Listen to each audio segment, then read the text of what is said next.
कैवर्त जाति का इतिहास। हड़प्पा और मोहनजोदड़ो की खुदाई से भी कैवर्त जाति का इतिहास जुड़ा हुआ है, जबकि सिंधु घाटी सभ्यता से भी इसके इतिहास जुड़े रहने की कई बातें सामने आई हैं। कहा जाता है कि कैवर्त जाति सिंधु घाटी की सभ्यता के समय काफी कड़े तेवर में थे। सिंधु नदी के एक तरफ कैवर्तपुरी और कंवर्तपुरी दो बड़े जाति समुदाय के गांव थे। दोनों जाति के बीच काफी विवाद हुआ करता था। कैवर्त जाति के लोग वहां से नदी मार्ग होते हुए बड़ी संख्या में जगह छोड़कर अपना पनाह बंगाल में लिया था। रोजगार की तलाश में इनमें से कुछ सदस्य बिहार तो कुछ लोग मध्य प्रदेश एवं उत्तर प्रदेश के साथ साथ झारखंड भी पहुंचे और वहीं पर बस गए। बंगाल में कैवर्त बड़ी संख्या में है और आज की तारीख में इन्हें आरक्षित कोटे में रखा गया है। यह भी कहा जाता है कि इन लोगों का पौराणिक इतिहास बड़े राजघराने से जुड़ा हुआ है।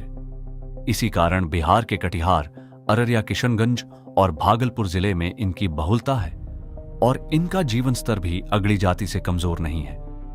इस जाति में आज भी महिलाओं को ज्यादा तरजीह दी जाती है। बिहार में और पूरे देश में भले ही आज की सरकार है महिला सशक्तिकरण की बात करती हो, लेकिन कैवर्त जाति में महिला सशक्तिकरण आरंभिक काल से रहा है। बंगाल में आज भी रानी रासमणी का बनाया हुआ दक्षिणेश्वर मंदिर है। वह क्रांतिकारी महिला थी जिसने हुगली नदी पर जजिया कर का विरोध किया था। ऐसा माना जाता है कि उसी की याद में आज भी दक्षिणेश्वर मंदिर रानी रासमणी का मंदिर के रूप में इस जाति का एक बड़ा प्रतीक बना हुआ है। हालांकि केवट जाति भी कैवर्त जाति का ही एक पार्ट माना जाता है। इन सारी बातों का कहीं भी एकीकृत इतिहास नहीं मिलता है, लेकिन साहित्यकार सह पत्रकार रह चुके पूर्णिया जिले के तारिणी प्रसाद निर्जर की पांडुलिपि और पूर्व में वर्षों तक अधिवक्ता उदयकांत चौधरी के सानिध्य में प्रकाशित कैवर्त नवनिर्माण में कहीं कहीं चर्चा है। इसके बारे में ऐतिहासिक विशेष कैवर्त माहिष्य ढात ये माँ जाति का इतिहास प्राचीन और व्यापक जरूर माना जाता है, लेकिन इसे सीधे तौर पर सिंधु घाटी सभ्यता से जोड़ने के दावे पर इतिहासकारों में एकमत राय नहीं है। उपलब्ध ऐतिहासिक और पुरातात्विक साक्ष्यों के आधार पर यह कहना अब भी संभव नहीं है कि इस जाति का सीधा संबंध सिंधु घाटी सभ्यता, विशेषकर हड़प्पा और मोहनजोदड़ो की संस्कृति से रहा है। इतिहासकारों के अनुसार सिंधु घाटी सभ्यता लगभग 2600 से 1900 ईसा पूर्व के समय की जो भी जानकारियां उपलब्ध हैं, वे मुख्यतः पुरातात्विक अवशेषों जैसे नगर योजना, व्यापार, कृषि और शिल्प पर आधारित है। उस काल में आज की तरह जाति व्यवस्था का स्पष्ट और व्यवस्थित स्वरूप नहीं मिलता, इसलिए किसी आधुनिक जाति को सीधे उस सभ्यता से जोड़ना शोध के लिहाज से कठिन माना जाता है। हालांकि कुछ सामाजिक और परंपरागत मान्यताओं में कैवर्त माहिष्य समुदाय को प्राचीन जल आधारित जीवन शैली, मत्स्य पालन और कृषि से जोड़कर देखा जाता है। इसी आधार पर कुछ लोग यह अनुमान लगाते हैं कि इनका संबंध प्राचीन नदी घाटी सभ्यताओं से रहा होगा, लेकिन यह अनुमान है न कि प्रमाणित ऐतिहासिक तथ्य।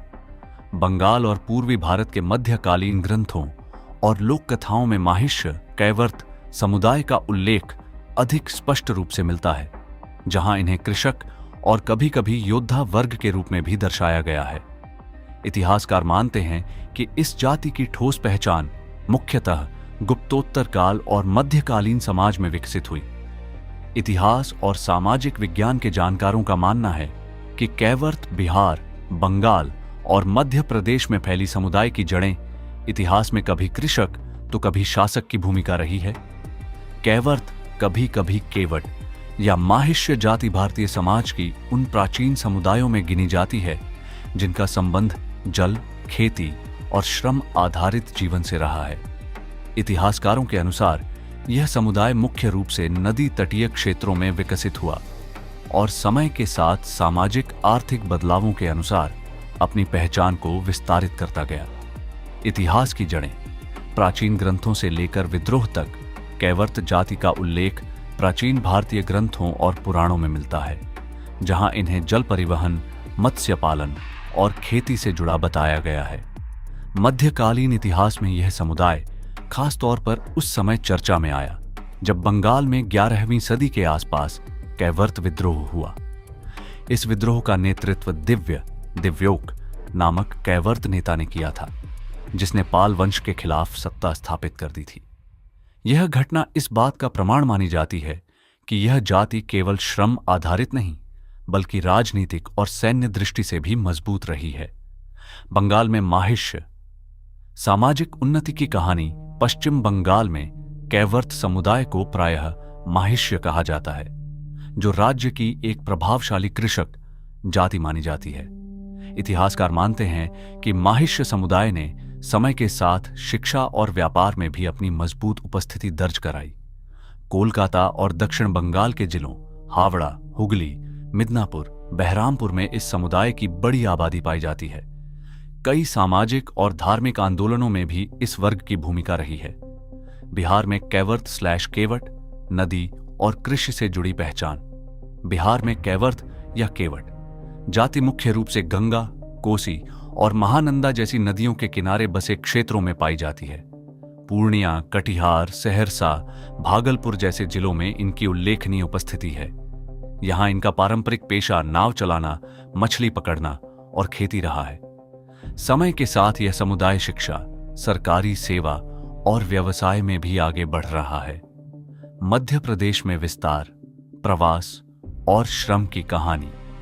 मध्य प्रदेश में कैवर्त समुदाय मुख्यतः नर्मदा और अन्य नदी तटों के आसपास है।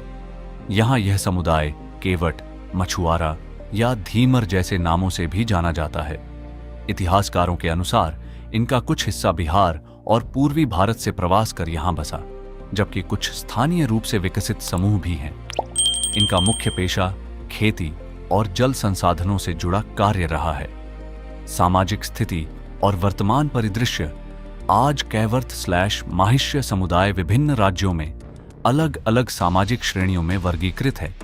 कहीं अन्य पिछड़ा वर्ग ओबीसी, तो कहीं अनुसूचित जाति एससी या सामान्य वर्ग में भी इनकी उपस्थिति देखी जाती है।